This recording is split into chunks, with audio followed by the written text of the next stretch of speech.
সম্মানিত ভাই বন্ধুরা, আসসালামু আলাইকুম। আল্লাহর রহমতে আপনারা সবাই ভালো আছেন। আজকে আমরা যে খামারটি দেখতেছি, এই খামারটি খুবই স্বল্প পরিসরে এই খামারটি শুরু করা হয় আজ থেকে 5 বছর আগে।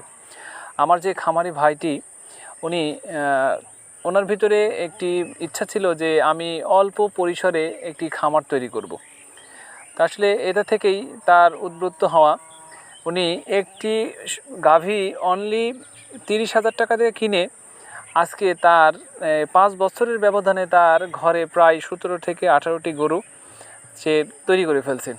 আসলে এটা আসলে সবচেয়ে বড় বিষয়টা হলো আগে মনোবলটা থাকতে হবে এবং ঠিক একটি সুষ্ঠু পরিকল্পনা থাকতে হবে এবং সেটার প্রতি ভালো যত্ন করতে হবে। এই যত্ন করার ফলে আজকে তিনি এই ছোট্ট পরিসরে শুরু করে আজকে অনেক বড় সে খামারি হয়ে উঠেছে। যদি আপনারা করতে চান, আপনারাও করতে পারবেন।